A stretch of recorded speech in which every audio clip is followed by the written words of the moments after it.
शहर की शक्ल सूरत किस तरह से बदल गई है वो तस्वीरों के माध्यम से आप समझ पाएंगे। लेकिन फिलहाल ये बड़ी जानकारी हम आपको दे रहे हैं। डोनबास में डीपीआर सेना ने BM-21 ग्रेड से ताबड़तोड़ हमले किए हैं और 46वें दिन तक आते आते कोई अपनी रफ्तार को थामने को तैयार नहीं है और इसीलिए हमले तेज होते जा रहे हैं। और इसी बीच एक और बड़ी खबर आपको बताते हैं कि यूक्रेन ने मिसाइल ट्रक पर कब्जा कर लिया। रशिया का मिसाइल ट्रक बताया जा रहा है जिस पर कब्जा कर लिया है। रॉकेट लॉन्चर ट्रक पर भी यूक्रेन की तरफ से कब्जा किया गया। ये तस्वीर आपको दिखा रहे हैं, देखिए मिसाइल ट्रक है, ये रॉकेट लॉन्चर, और इन तस्वीरों में आपको साफ तौर पर रॉकेट लॉन्चर नजर भी आएगा जो ये बता रहा है कि रशिया की तरफ से ये जो रॉकेट लॉन्चर लाए जा रहे थे, जो मिसाइल ट्रक लाए जा रहे थे, अब उस पर यूक्रेन की तरफ से कब्जा कर लिया गया है। ये तस्वीर आपको दिखा रहा है, ये दरअसल रॉकेट लॉन्चर है, ये एक मिसाइल ट्रक है। जो अलग अलग तस्वीरें आप देख पा रहे हैं जिस पर अब यूक्रेन की तरफ से कब्जा कर लिया गया है। तो देखिए 46 दिनों की जंग में यूक्रेन ने रूस पर करारा पलटवार किया। इसी पर 1 मिनट की रिपोर्ट देखिए।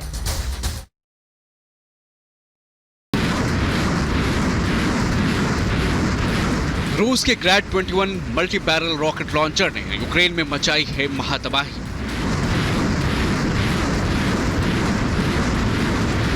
ग्रैड 21 के ताबड़तोड़ प्रहार से पस्त हो गया है यूक्रेन।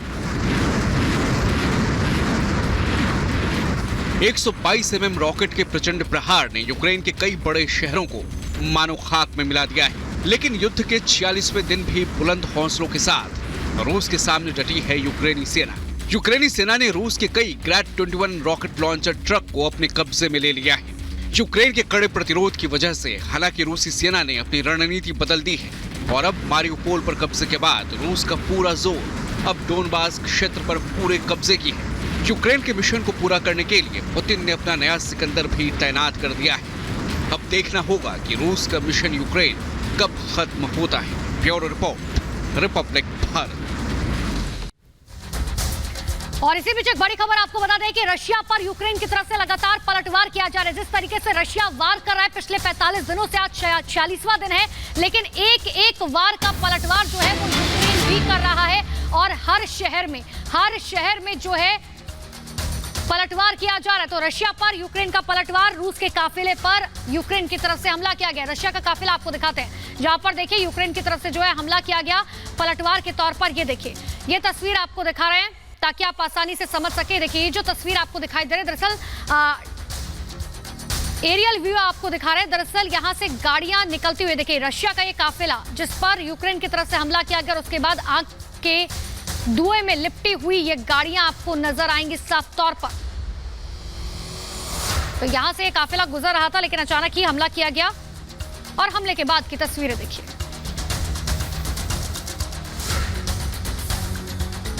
और आपको बताएं यूक्रेन पर रूस लगातार मिसाइल हमले करता नजर आ रहा है। क्रीमिया की बात करें तो यहां पर सुखोई 34 विमान से हमला करके विमान वापस लौटा है। तस्वीरें हम आपको दिखाएंगे किस तरीके से फाइटर जेट्स जो हैं वो लगातार हमले करते जा रहे हैं। रूस के फाइटर जेट्स और हवाई हमलों से सबसे ज्यादा नुकसान जो है वो यूक्रेन को उठाना पड़ा है।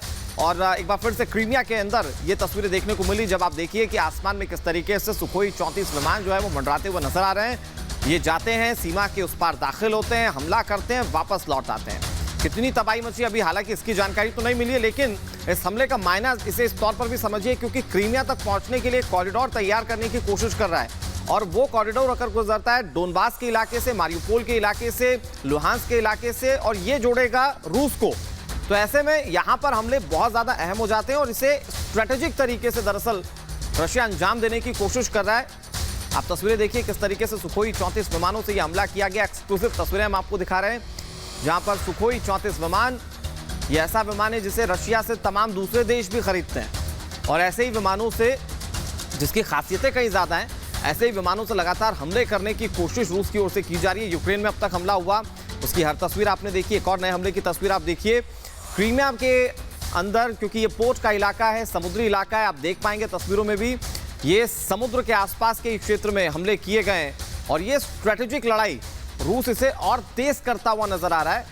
ये ऐसा मालूम होता है मानो सब कुछ कीव के आसपास के क्षेत्र को और वो जो डोनबास और लुहांस्क के इलाके हैं उनके आसपास के क्षेत्रों को पूरी तरह से तहस नहस कर देना चाहता है और शायद यही वजह है कि क्रीमिया में ये हमले किए गए। आप देखिए किस तरह से तस्वीरें उस वक्त सामने आई जब आसमान में सुखोई 34 उड़ान भर रहे थे।